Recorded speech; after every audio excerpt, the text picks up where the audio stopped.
Namo Bhagavate Vasudevaya. Om Namo Bhagavate Vasudevaya. Om Namo Bhagavate Vasudevaya. Srimad Bhagavatam, Canto 2, Chapter 5, Text 11. Yena svarochicha vishvam rochitam rachayam yaham yatharko ganir yatha somo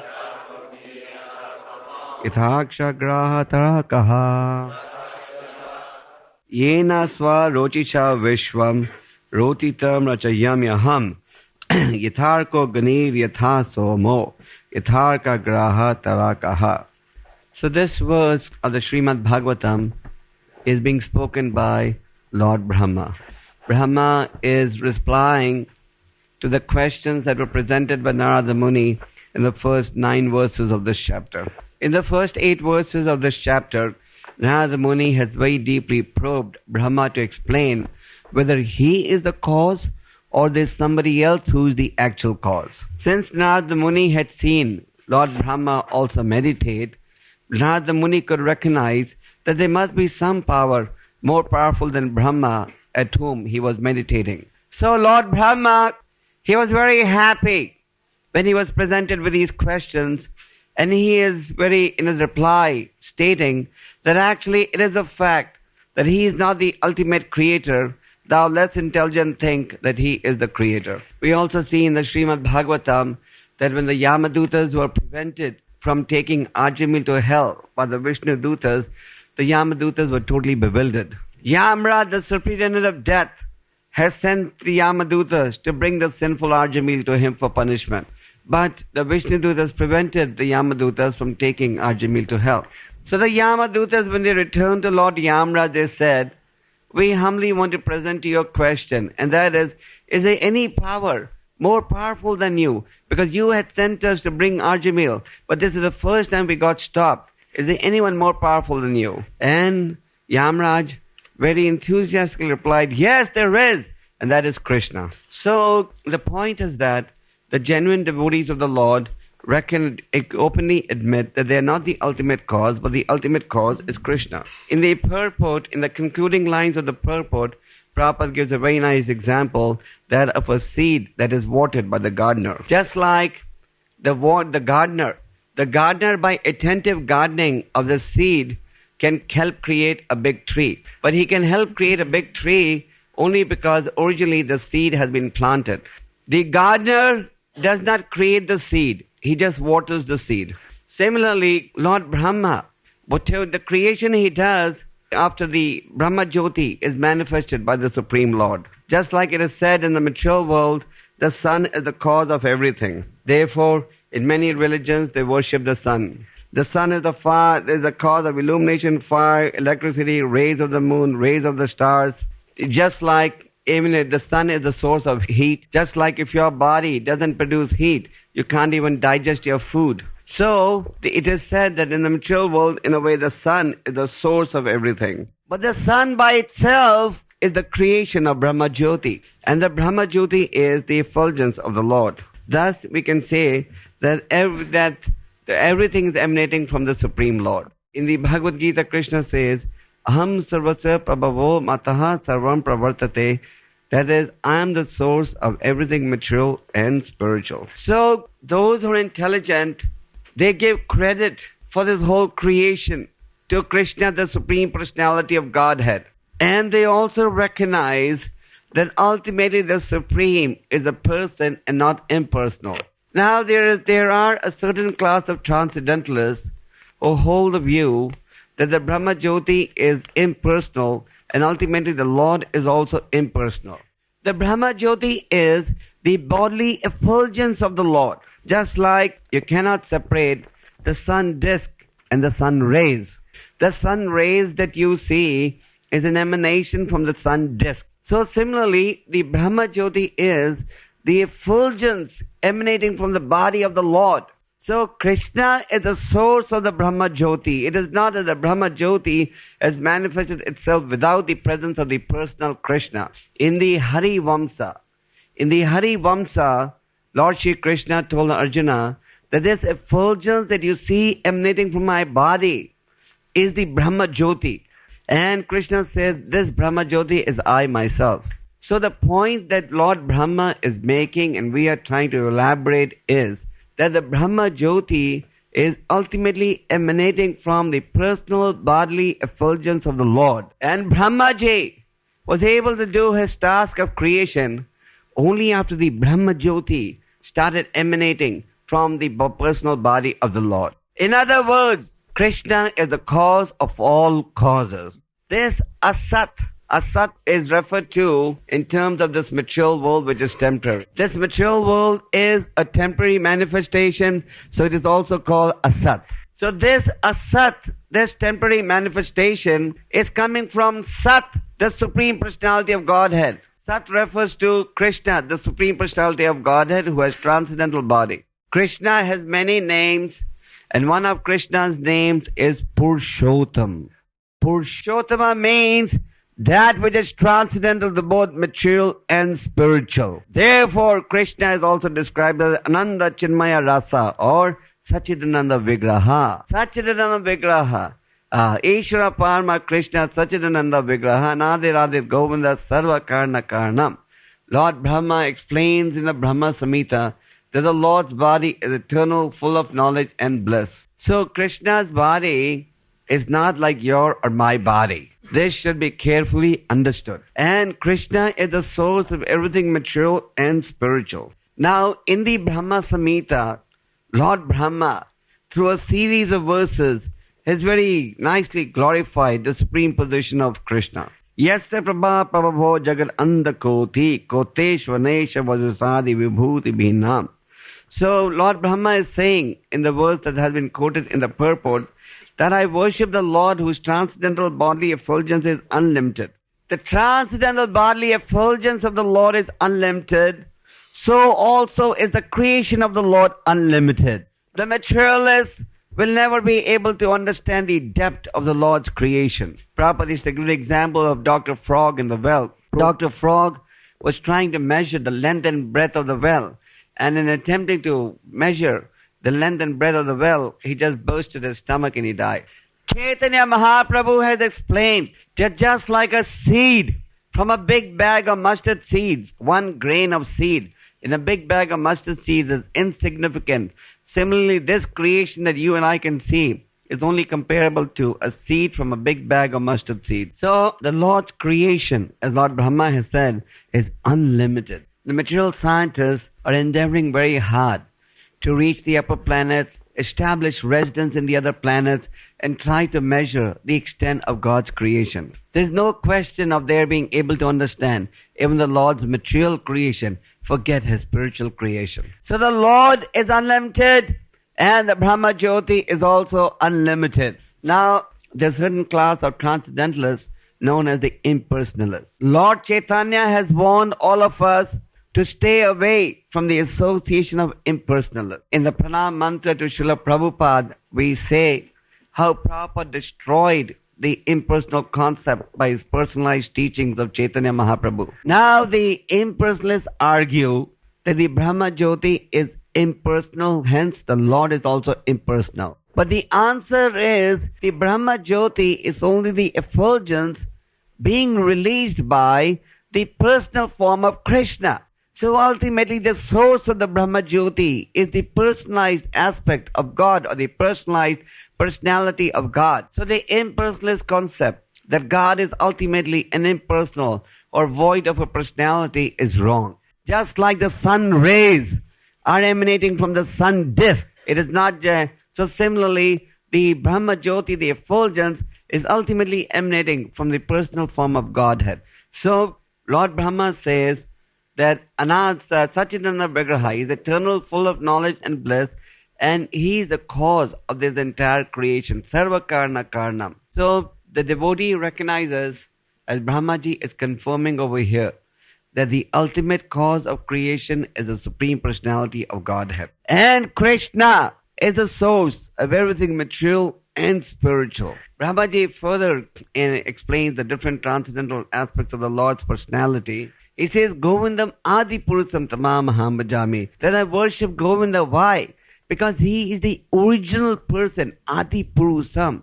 And the beauty of the Lord's personality is that with any one part of his body, he can do the function of any other part. You and I can only do a particular function with a particular part of the body. But the Lord can eat through his eyes. He can create just by his desiring.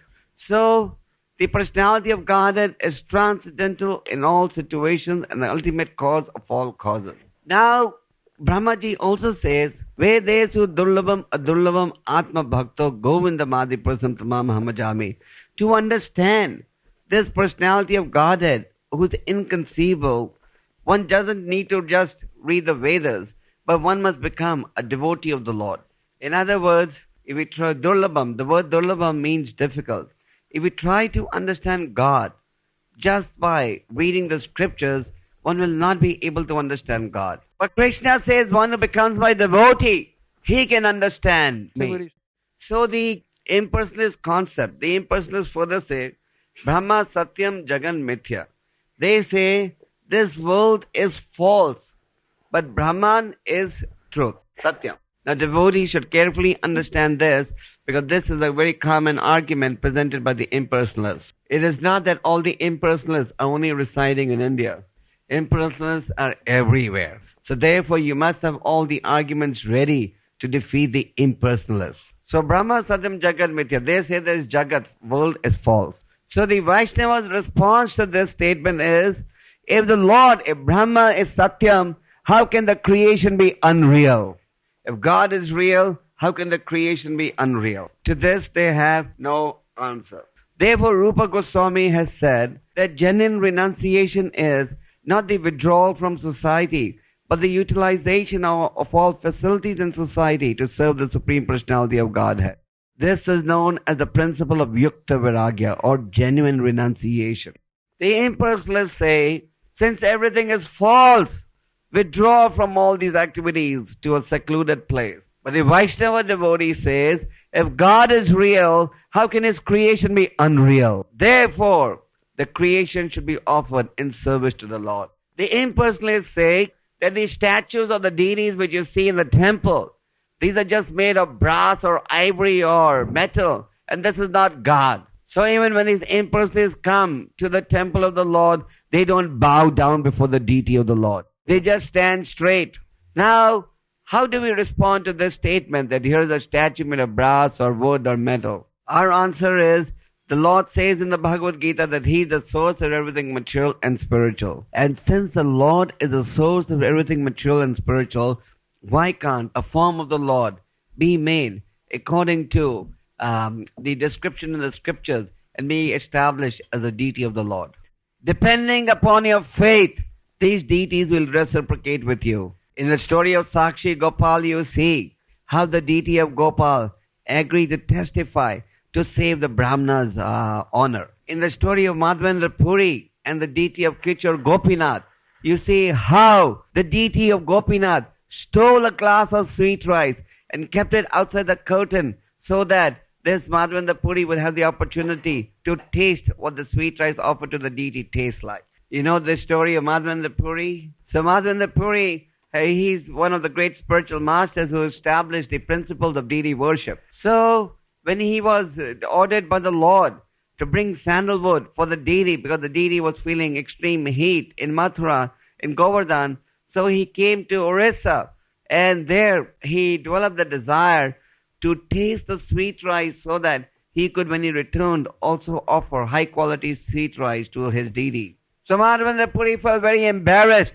That he had developed a desire to taste the sweet rice, and so he did not taste the sweet rice when he went to the temple. But then the Lord personally stole the sweet rice, kept it outside, and in a dream instructed the priest Pujari to go and look for Madhavendra Puri and give him the sweet rice to taste. So the conclusion is, God is a person, and even when He manifests Himself in the deity incarnation, this deity is not different from the Lord. Depending upon the faith of the devotee, the deity reciprocates. If you understand, just like here in this temple we have Shri Shri Gaur-Nitai deities. If you want to recognize, here is Lord Chaitanya and Lord Nityananda, the sun and the moon.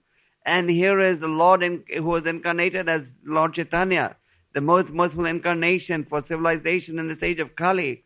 Then this Lord Chaitanya will reciprocate and give you the intelligence to serve his mission. So depending upon the faith of the individual, the devotee and the Lord reciprocates. Ye yathama prapadayante.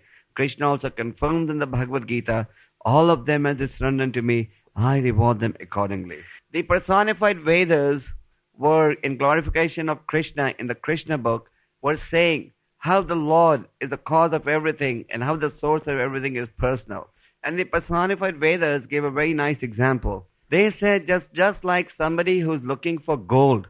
Somebody who's looking for gold, whether he comes across a golden earring or a golden ring, he will take it. Because ultimately, golden earring, golden ring, it is all coming from gold. When you're looking for gold, whether you get a golden earring, a golden bangle, a golden nose ring, it doesn't matter because ultimately it is all coming from gold. So similarly, everything is emanating from the Supreme Personality of Godhead, and the different jivas are in the material world in the 8,400,000 different species of life. Lord Brahma also said, Advaitam Achyutam Anadi Mananta Rupam, that the Lord manifests himself in a variety of different forms, Ananta Rupam. Then Advaita.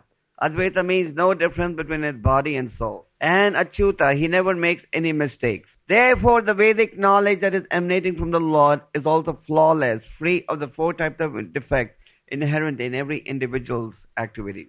Therefore, this message is also known as Sanatana Dharma, the eternal duty of the living entity. Therefore, we do not say that the Vedic message is outdated or it is not applicable in today's modern 20th century. So it is only the less intelligent who accept that this material creation is created by Brahma.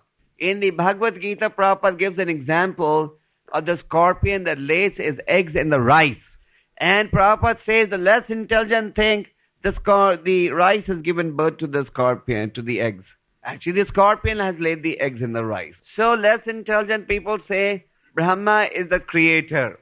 But Brahmaji says that these people are bewildered by the Lord's illusory energies. Brahmaji himself is confirming the supreme position of Krishna. Actually, in the Srimad Bhagavatam, you see that all the principal demigods are confirming the supreme position of Lord Shri Krishna. You see in the 4th canto how Lord Shiva is glorifying Krishna through so many choicest words. You see how Indra is also glorifying Krishna. How Indra submissively fell at the feet of Lord Krishna when his plans to flood Vrindavan with water failed. And even Lord Brahma, the four-headed Brahma, actually this four-headed Brahma is the smallest of all the Brahmas. In the Chaitanya Charitamrita, there's a nice story of how the four-headed Brahma, he went to see Krishna in Dwarka. So when the four-headed Brahma went to see Krishna in Dwarka, he sent a message to the messenger, tell Krishna Brahma is here. So the messenger came inside and told Lord Krishna, Brahma wants to see you. The Lord said, which Brahma? So when the messenger came out and asked Lord Brahma, that the Lord wants to know which Brahma, Brahma was bewildered. So when Lord Brahma, there were other Brahmas present who had 8 heads, 100 heads, 1,000 heads, and millions of heads. So Brahma, being a devotee of the Lord, why was Brahma given this opportunity to create? Because Brahmaji had performed extreme austerity. Therefore, being a genuine devotee of the Lord, Brahma doesn't want to be addressed as God. Even though in the Bhagavatam you see, in some places, even exalted devotees like Narada Muni get addressed as Bhagwan. What does that mean? It means that these devotees of the Lord, they don't claim they're real Bhagwan, but they recognize themselves as the eternal servitors of the real Bhagwan. So the power to create was given to Brahma because of his austerities, and the ability to understand the creation of God and the supreme position of God can also be realized once we perform spiritual austerities according to the direction of Guru Sadhu Shastra. So the purpose of Vedic study, the purpose of the creation, the purpose of the living entity's existence is to understand that supreme personality of Godhead who's a dhokshaja, difficult to capture. Therefore, Lord Brahma has said, Narayan para Veda de Devanayanga Jaha, Narayan para Loka, Narayan para Makha. That the Vedic literatures are meant for understanding Krishna, the Supreme Personality of Godhead. The demigods are also meant for serving the Supreme Personality of Godhead. The different planets are also meant to serve the Supreme Personality of Godhead. And the different sacrifices that one executes is also meant for pleasing the Supreme Personality of Godhead. So the goal of all sacrifices, as Lord Brahma says, is to please Lord Narayan. And Lord Brahma conclusively establishes that he himself is created by Lord Krishna. So to conclude, in this section of the Bhagavatam we see Lord Brahma is replying to the questions presented by Narada. Narada Muni has probed Brahma to say, who is the ultimate cause? And Brahmaji says the ultimate cause is not me, but it is Krishna. And the example that you can use in support of this is the gardener who waters the seed. When you see a beautiful garden, you may give the credit to the gardener. Oh, you're doing a good job. You're taking care of this garden nicely. But the gardener can water, the gardener can only water. And the beautiful garden is emanating because the beautiful seed is there. Brahmaji does this creation only after the Lord releases the Brahma Jyoti, which is emanating from his personal body. And just like the sun is the source of everything in the material world, this Brahma Jyoti is ultimately the source of this creation. Hare Krishna. Hare Krishna. This was a little complicated verse, but we tried to explain to you in a simple manner. Hope it was helpful. I can only take one question if you have, because I have to leave. If the sun is a manifestation of Brahma Jyoti, does it mean that every universe has its sun? Yes, it does. And each universe contains one Brahma. Yes. Okay. I think I have to stop at this point because we have to go for a very important appointment with Krishna Kumar, which is at 9 o'clock. And I don't want to be late for that appointment. So, as you read this section of the Bhagavatam, you'll understand how Krishna is, how even devotees like Lord Brahma give Krishna the credit for being responsible for this creation. Some of you may say, we already know that Krishna is the creator. But as you recognize the greatness of Krishna, the devotee is inspired to surrender to that great personality more and more. Everyone likes to associate and serve a great personality. The greatest personality is Krishna. And as you read the Bhagavatam, you understand how great God is. The other religious scriptures just tell us one statement, God is great. But they don't tell you how great God is. But the Bhagavatam tells you how great God is. So once you know how great God is, you can understand how insignificant we all are. And then one understands that it's only mission is to serve the Lord. Hare Krishna. Hare Krishna, Hare Krishna, Krishna Krishna, Hare Hare.